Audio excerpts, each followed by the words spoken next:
Hey there, it's Denise from LoomaHat.com, and this time I'm doing a review of the Yarn Project Organizer and Workbook by Good Knit Kisses. And stay tuned all the way to the end so that I can tell you the details on how to get your own. In fact, Kristen is nice enough to allow me to offer 2 copies of this awesome workbook as a giveaway, and it is opened worldwide. So let's dive in.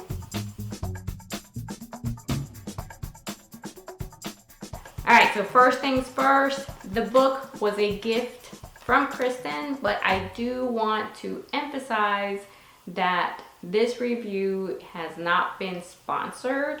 So although the book was a gift, I'm not being paid for this review. Alright guys, so now let's break it down. I don't like to do reviews of things that I have not used, and to date I have not reviewed anything I don't like except for one thing, and that was a loom that I big time don't like. And I did that review, and I did tell you guys my strong feelings about it. Otherwise, my reviews are usually of things that I think will be of value to you. Otherwise, I just don't do the review. So the fact that I'm doing the review is because I believe this book is valuable. I think that it will help many of you. But I do think that unless there's a clear understanding of how to use the book, then the value is lost. Because to just take a glance at this book, you get the impression that, hey, what I get from here, I can just do in a notebook on my own. And I understand that feeling, but let me tell you that there's nothing like a guidebook to remind you of what you need to be reminded of. And that's what I found overall as the value for this book, is that there are things that even though I know I need to write them down, I don't. And so this helps you to go back and say, hey, what do I need to make note of? Oh yeah, 1, 2, and 3. I need to make note of that. I'll need that information later on. And that was the biggest value that I found in having this workbook. So there are several sections, right? There are project notes, sales logs, gift list, donation tracking, and inventory, tool inventory. What I found that I actually used and will continue using are the project pages. They are super cool. Again, it's that listing of things that you need to be reminded of. So the great use in these project pages is, say you have a work in progress, you put it aside. I promise you that if you go through every section of this project page and you complete your homework, even if you pick up that work in progress 6 months later, that project page will tell you everything you need to know to continue on your project. Especially if you go ahead and use, like I said, every part of it. So what I loved is you can just take this page or any of these pages and you can tear them out nice and cleanly, because they're set up that way for you to be able to tear them out.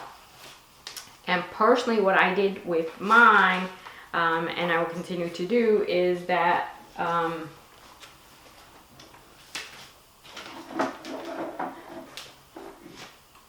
I used my page, I attached my label, and I filled out all of the information.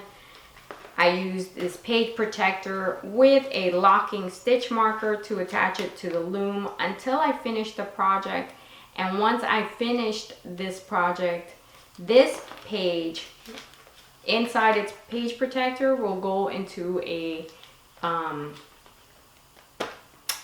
binder, into a 3-ring binder. And this made it so much easier for me to write out my pattern. Once I was done, I was able to remember all of my materials, not just the fact that I used a skein of yarn that was 81 yards, but of the 81 yards, how many did I actually use? And that is key to going back and doing a project again, right? Knowing how many yards you use, because a designer can tell you that they used 80 yards for a pattern, but you, because you knit differently, you might have only used 7, well, let's not exaggerate. Let's say like 1 or 2 yards more or less. And that seems trivial until you have yarn that you've used a little bit of, but you have enough to make a hat. You just don't know if you have enough to make that hat. So that's where the note taking is so valuable, where you can go back and you can reference the information. So that's what I loved about the project pages. And like I said, if you add your page protector to it, you can attach it to your loom until you're ready to finish it. And once you're done, you can take this and put it in a 3-ring binder and repeat that pattern over and over and over again as many times as you want, because hey, all the information is here. The project pages are 2-sided, so the other side has more notes where you can customize the use of the page, and it has a graph. And for designers, especially when you're working on a stitch pattern, this is invaluable because you're stacking your stitches on the graph before you actually work on them. So for the designer, this is awesome. For freestylers, you want to create your own design, this is awesome. When you want to put, words into your work, again, this is going to work great. And if you do cross stitch, you know what I mean. This is very valuable. So that's the project page. Let me tell you about the sales logs. So if you sell craft fairs or Etsy or eBay or whatever, keeping a sales log is an essential tool, because it's going to tell you, when you go back and look at it, what sold best and where, right? Because even though we don't think so, the person that buys on Etsy is not always the same type of person that buys at the craft fair or that buys on eBay. So there are things that I sell better on eBay than Etsy. And so if you're gonna spend time selling your stuff, you wanna know what stuff sells better where. So it's not just what are you selling, but where are you selling it? And it helps you keep up with a lot of other information that you may not have thought of. And this kind of goes back and reminds you, okay, you should have written down how much you sold it on Etsy. How much did you sell it at, the craft fair? It lets you know when and how much, and give an item description. So all of this is here. If you use it for the year, you can go back and review it, and again, figure out where should you spend your money, your marketing money, your time. Sales logs are good for this. All right, another page is the gift list. So Kristen created the gift list with the idea for you keeping track of your gift giving. I like it as a project calendar. Why? Because as a designer, I'm thinking of holidays. So my next holiday coming up is Valentine's. And then after that, you think, okay, well, St. Patrick's Day. And then after that comes, Mother's Day, Father's Day. It's linear. It's, month to month. And so I really like the gift giving, like I said, as a calendar, as a project list, so that I know I'm not going to worry about, Christmas until June or whatever. I have so many other projects I need to work on before that. And this helps you keep like a calendar so that you know that for February, not only is there Valentine's, but my niece's birthday. So those are the projects I should be working on. I should be working on Valentine's gifts and my niece Jyla's birthday, which is in February. And then after I get those gifts done, I'll think about the other ones that are coming later. All right, donation tracking. Donation tracking is great in that, one, there are two aspects to donating. One is the item and two is the tax portion of it. So if you itemize your taxes, you need to be able to go back and track, what did I give? How much is it worth? Did I get a receipt? And that's where this helps. Even if you're not trying to get a tax deduction, it's good to know where are you sending your charitable donations, because when someone comes back and says, hey, I have a blanket, a baby blanket that I want to donate, you can go back to your workbook and say, oh, I know where to donate them. Here's the information of the place. Yes, no, they give receipts, they don't give receipts. And what do they require? So the donation tracking section is very helpful in making sure that you keep the guidelines for that place. There are several organizations that have guidelines for items that you're going to donate. They want you to wash them. They want them to be a specific color, red or purple. They don't want you to use natural fibers.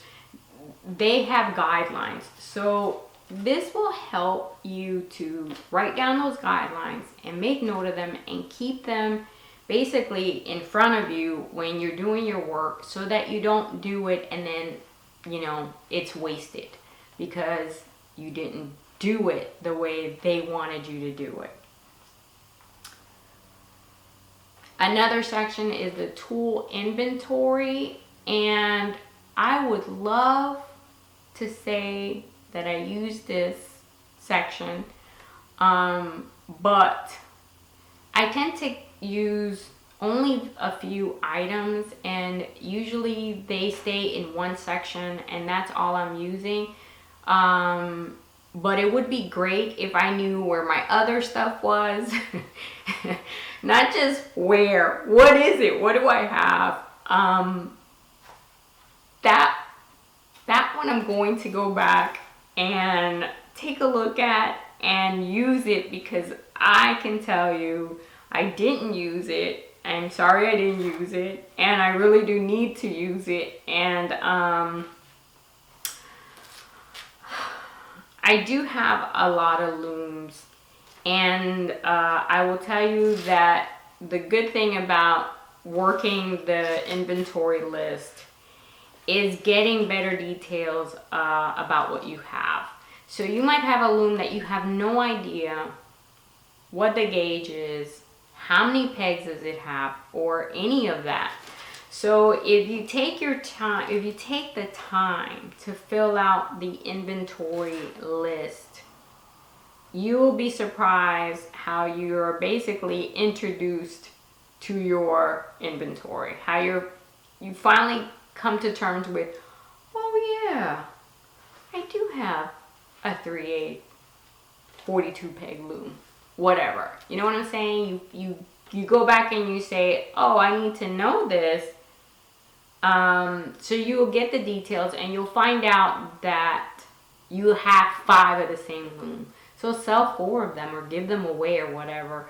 But if nothing else, I found that being aware that there is a loom inventory page made me think about, I really need to do this. I really need to figure out how many looms do I have, and what are the specifics, because I don't know. Keep in mind that the workbook is not just for loom knitters. So there are inventory pages for crochet hooks and needles and other things, straight needle inventory. So the book is not just good as a resource for yourself, but if you have other friends or family members that knit in other ways, this is a great gift.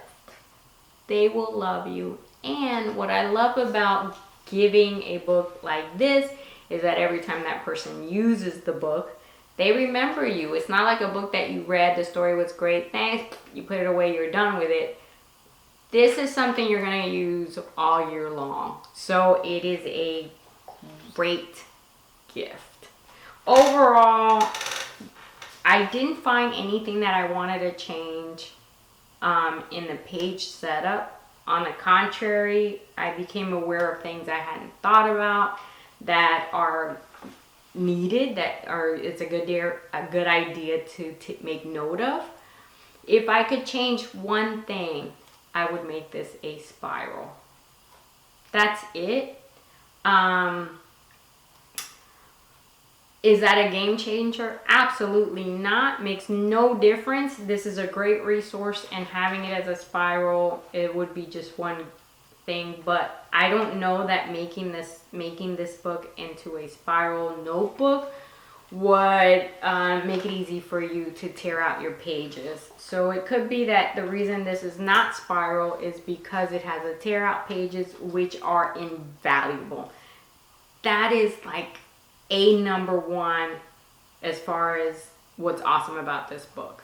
The content and the fact that you can tear out your pages, like I said, put them in a page protector and be able to reference them later is awesome. So how do you get your own copy? You're going to follow the link in the description that will take you to my website. And there you'll find more information about the book, more detailed information, and a module where you can enter to win the giveaway. Alright guys, thanks for watching. I hope the information was valuable. I hope you'll consider getting your own copy. And if you've already used it, then please put some information down in the comments for others to benefit from your knowledge. Alright, my Loomas, thanks for watching. Remember to like, and if you haven't already done so, subscribe.